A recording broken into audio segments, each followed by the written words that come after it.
para impedir que los transeúntes cogieran alguna de las alhajas y ayudaran a recogerlas.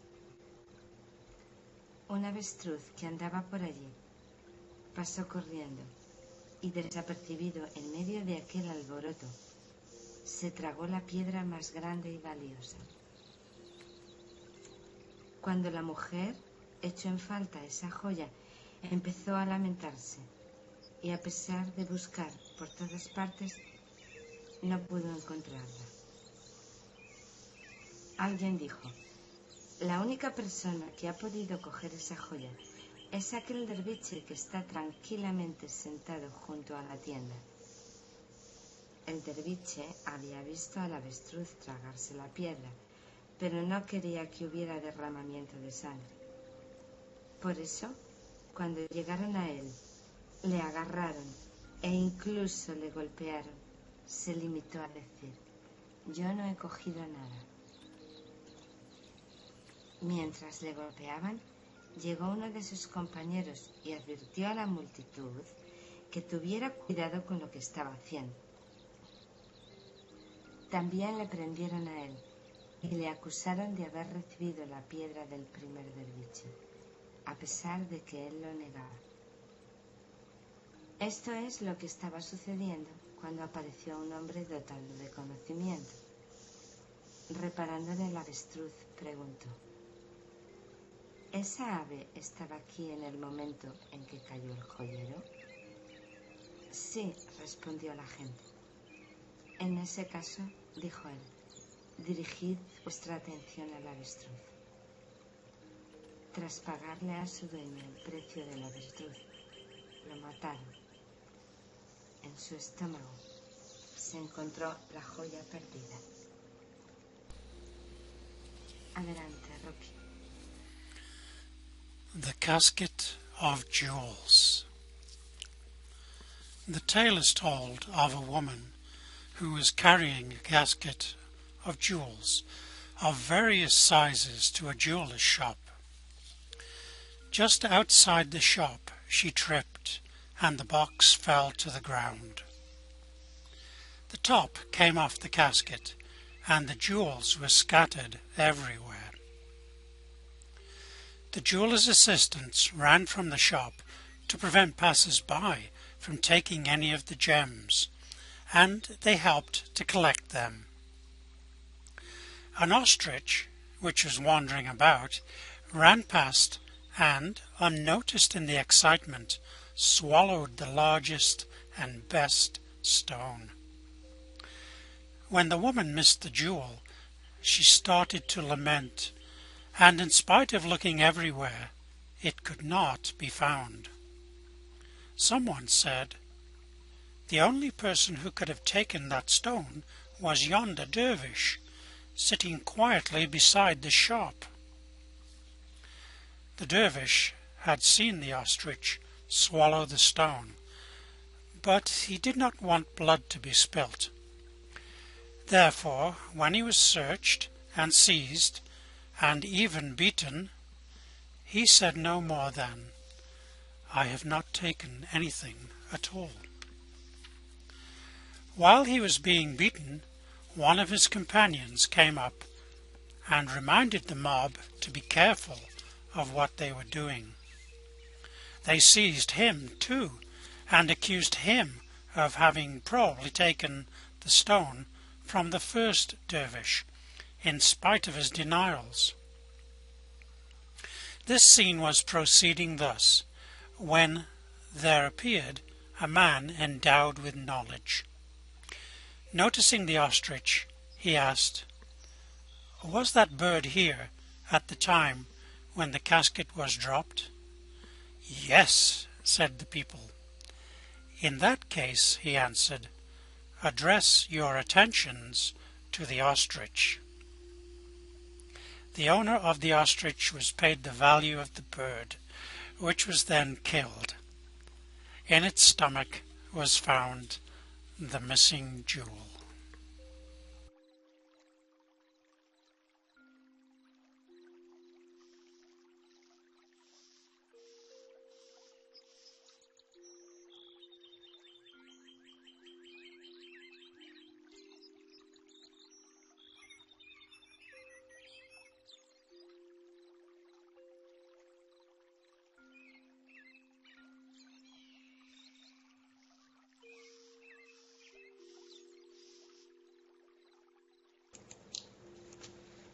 El brillo del poder. Un derviche que había estudiado con un gran maestro sufí recibió la instrucción de perfeccionar su conocimiento sobre el ejercicio de la perfección y después volver con él para continuar con el aprendizaje. Entonces se retiró a un bosque y se concentró en la meditación interior con una gran fuerza y aplicación hasta conseguir que casi nada le molestara. Sin embargo, no se concentró lo suficiente en la necesidad de guardar en el corazón todos sus objetivos de la misma forma, y su empeño en tener éxito en ese ejercicio resultó más fuerte que su resolución de volver a la escuela desde la que se le había enviado a meditar. Un día, cuando estaba concentrándose en su yo interior, un ligero sonido penetró en sus oídos. Molestado por esto, el derviche dirigió la mirada hacia las ramas del árbol del que parecía provenir el sonido y vio un pájaro. Por su mente cruzó el pensamiento de que este pájaro no tenía derecho a interrumpir los ejercicios de una persona tan consagrada en su tarea. Tan pronto como concibió esta idea, el pájaro cayó muerto a sus pies. Ahora bien, el derviche no había avanzado lo suficiente en la senda del sufismo para darse cuenta de que existen pruebas a lo largo de todo el camino. Todo lo que pudo ver en aquel momento fue que había alcanzado un poder como nunca antes había tenido. Él podía matar a un ser vivo, o tal vez el pájaro hubiera resultado muerto por una fuerza distinta a la de su interior. Y todo porque él había interrumpido sus oraciones. Realmente debo ser un gran sufí, pensó el derviche. Se levantó y se puso a caminar hacia la ciudad más cercana. Cuando llegó, vio una casa elegante y decidió pedir allí algo de comer. Llamó a la puerta y le abrió una mujer. Entonces el derviche dijo: «Mujer, tráeme comida, porque soy un derviche superior y es bueno dar de comer a los que están en el camino». «Ahora mismo, venerable sabio», respondió la mujer, y desapareció dentro de la casa. Pero pasó mucho tiempo y la mujer no regresaba. A cada momento que pasaba, el derviche se impacientaba más. Cuando la mujer volvió, el derviche dijo: «Considérate afortunado, porque no descargo sobre ti la ira de los derviches. ¿O no sabe todo el mundo que la desgracia puede abatirse sobre quienes desobedecen a los elegidos?» Es cierto que la desgracia puede llegar, a no ser que uno sea incapaz de resistirla gracias a ciertas experiencias personales, dijo la mujer.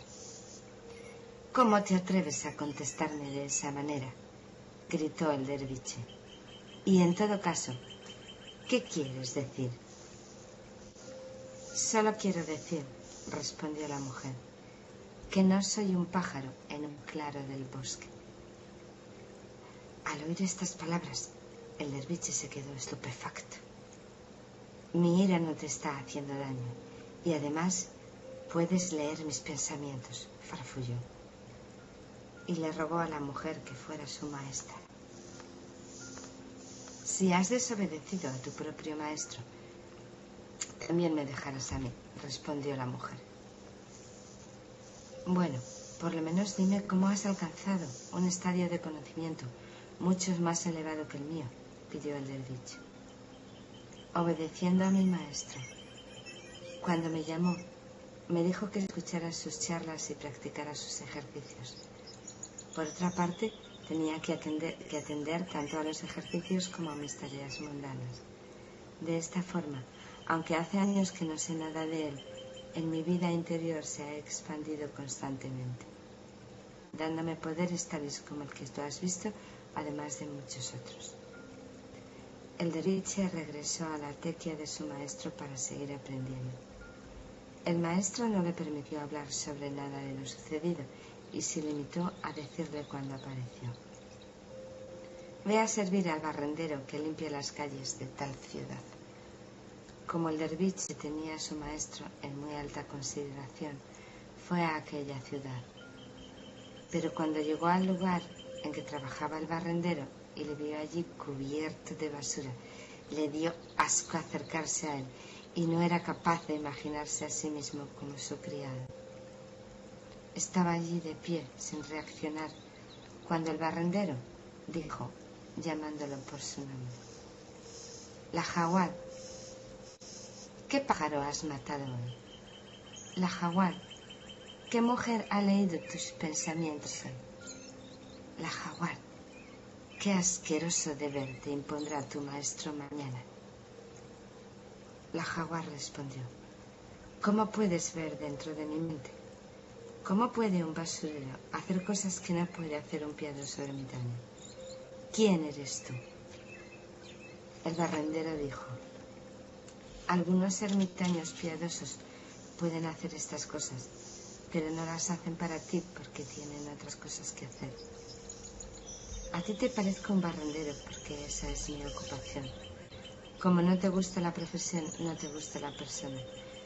Como te crees que la santidad consiste en lavarse, sentarse y ponerse a meditar, nunca la alcanzarás. Yo he seguido las facultades que ahora tengo, porque nunca he pensado en la santidad. He pensado siempre en el deber. Cuando te enseñan a cumplir los deberes para con tu maestro o los deberes hacia lo sagrado, lo que te están enseñando es el deber en sí, estúpido. Lo único que ves son los deberes para con alguien o los deberes con el templo. Como eres incapaz de concentrarte en la idea del deber en sí, estás perdido». Y la jaguar, cuando fue capaz de olvidar que era criado de un barrendero y se dio cuenta de que ser un criado era un deber, se convirtió en el hombre que conocemos como el iluminado, el hacedor de milagros, el maravillosamente perfumado Sheikh Abdul-Zarrak, la jaguardi de Badakhshan. Adelante, Rocky. The glance of power. A dervish who had studied at the feet of a great Sufi teacher was told to perfect his knowledge of the sensing exercise and then to return to his master for further instruction.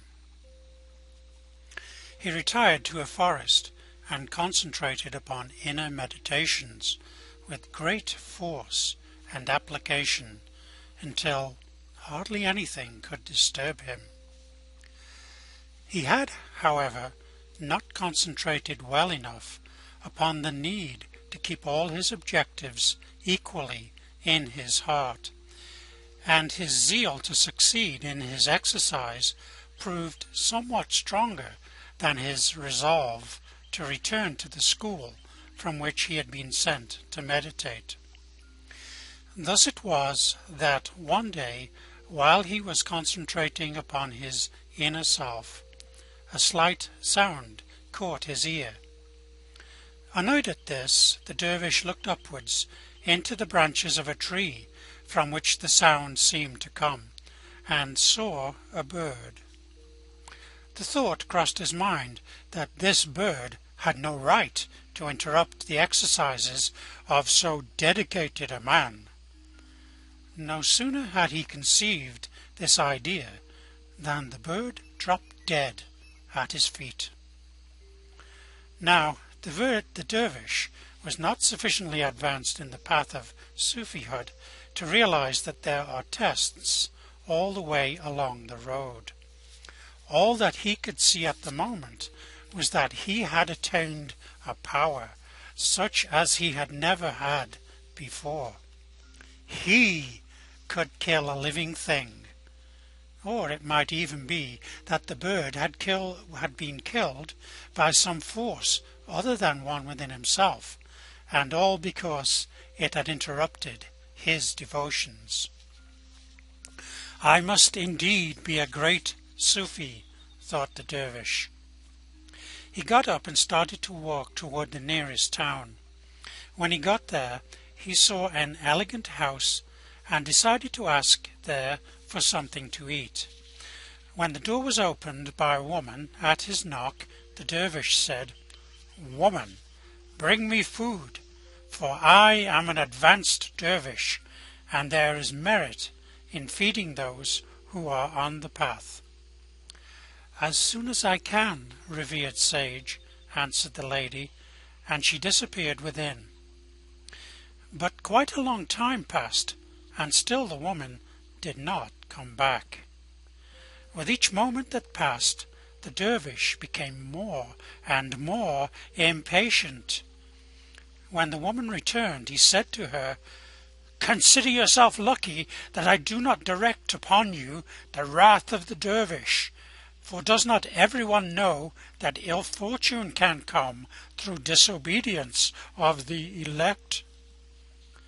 Ill fortune can indeed come, unless one is unable to resist it through some experiences of one's own, said the woman. "How dare you answer me like that?" the dervish shouted. "And what, in any case, do you mean?" "I only mean," said the woman, "that I am not a bird in a forest clearing." At these words the dervish was astounded. "My wrath is not harming you, and you can even read my thoughts," he spluttered, and he begged the woman to become his teacher. "If you have disobeyed your own original teacher, you will fail me too," said the woman. "Well, at least tell me how you reached the stage of understanding so much greater than mine," asked the dervish. "By obeying my teacher. He told me to attend his lectures and his exercises when he called me.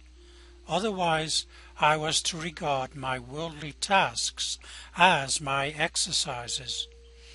In this way, though I have not heard from him for years, my inner life has constantly expanded, giving me such powers as you have seen, and many others." The dervish returned to the tekyah of his teacher for further guidance.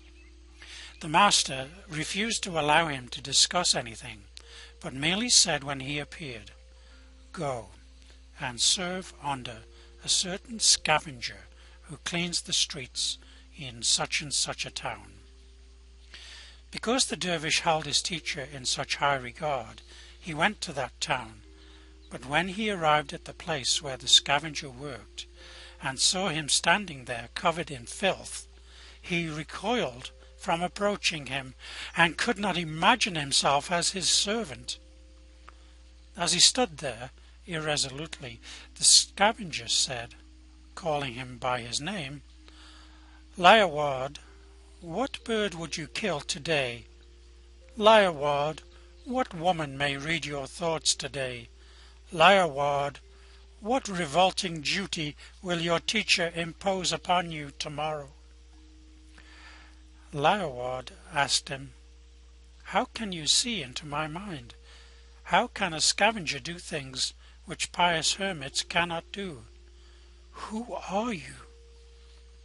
The scavenger said, "Some pious hermits can do these things, but they do not do them for you because they have other things to do. To you I look like a scavenger because that is my occupation. Because you do not like the work, you do not like the man. Because you imagine that holiness is washing and squatting and meditation, you will never find it. I have attained my present capacities because I never thought about holiness. I thought about duty. When people teach you duty to a master, or duty to something sacred, they are teaching you duty, you fool. All you can see is duty to the man, or duty to the temple. Because you cannot concentrate upon duty, you are as good as lost. And Leawood, when he was able to forget that he was the servant of a scavenger, and realized that being a servant was a duty, became the man we know as the enlightened, the miracle worker, the rarely perfumed Sheikh Abdurrazak Leawoodi of Badakhshan.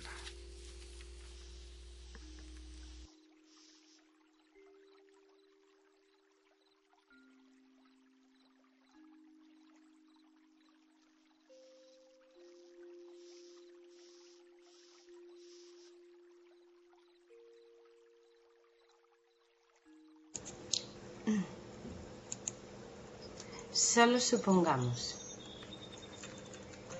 El mulá caminaba por la calle del pueblo, ensimismado en sus pensamientos, cuando de pronto unos pilluelos comenzaron a arrojarle piedras. Fue tomado por sorpresa y además no era un hombre fornido. No hagan eso y les explicaré algo que les interesará, dijo. Muy bien, ¿de qué se trata? Pero nada de filosofía. El emir ofrece un banquete gratuito al cual puede concurrir cualquiera. Los niños salieron a toda carrera hacia la casa del emir, en tanto Nasrudin comenzaba a entusiasmarse con su idea, con los bocados y con las delicias de los agasajos. Levantó la vista y vio a los niños desaparecer a la distancia. De pronto recogió su túnica y corrió velozmente tras ellos. Será mejor que vaya a ver, se dijo jadeante. Después de todo, podría ser cierto. Adelante, Rocky. Just suppose. The mullah was walking down the village street, deep in thought, when some urchins began to throw stones at him. He was taken by surprise, and besides, he was not a big man. Don't do that, and I will tell you something of interest to you. All right, what is it? But no philosophy. The emir is giving a free banquet to all comers. The children ran off towards the emir's house as Nasrudin warmed to his theme, the delicacies and delights of the entertainment. He looked up and saw them disappearing in the distance. Suddenly he tucked up his robes and started to sprint after them. "I'd better go and see," he panted to himself, "because it might be true after all."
El yogui, el sacerdote y el sufí.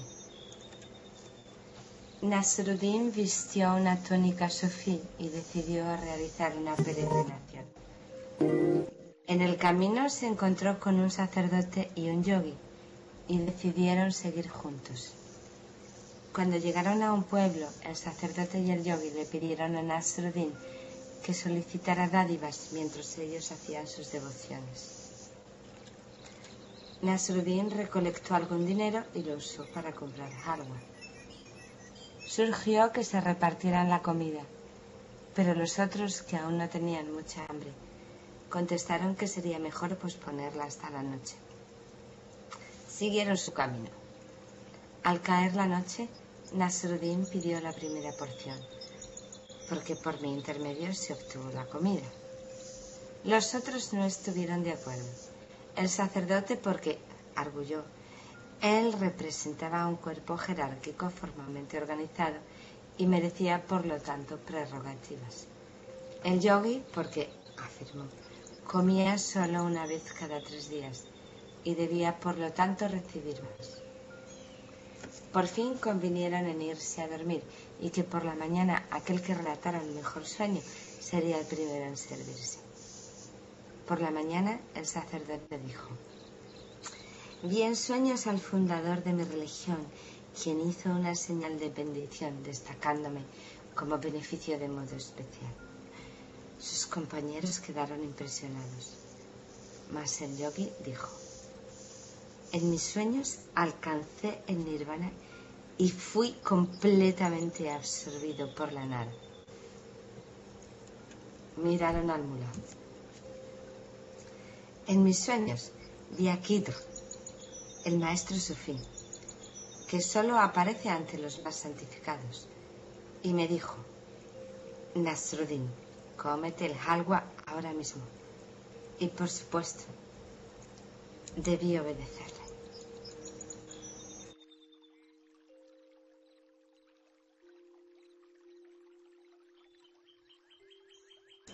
Adelante, Rocky. The yogi, the priest, and the Sufi. Nasrudin put on a Sufi robe and decided to make a pious journey. On his way, he met a priest and a yogi, and they decided to team up together. When they got to a village, the others asked him to seek donations while they carried out their devotions. Nasrudin collected some money and bought halva with it. He suggested that they divide the food, but the others, who were not yet hungry enough, said that it should be postponed until night. They continued on their way, and when night fell, Nasrudin asked for the first portion, because I was the means of getting the food. The others disagreed. The priest, on the grounds that he represented a properly organized hierarchical body and should therefore have preference. The yogi, because, he said, he ate only once in 3 days and should therefore have more. Finally, they decided to sleep. In the morning, the one who related the best dream should have the first choice of the halva. In the morning, the priest said, in my dreams, I saw the founder of my religion, who made a sign of benediction, singling me out as especially blessed. The others were impressed, but the yogi said, I dreamt that I visited nirvana and was utterly absorbed into nothing. They turned to the mullah. I dreamt that I saw the Sufi teacher Khidr, who appears only to the most sanctified. He said, Nasrudin, eat the halva, now. And of course, I had to obey.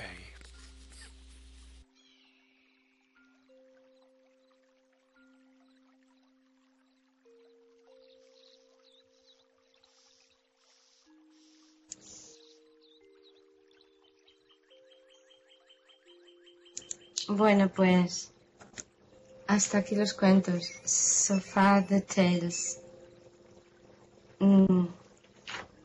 Siento que no se ha podido escuchar la música, pero la próxima vez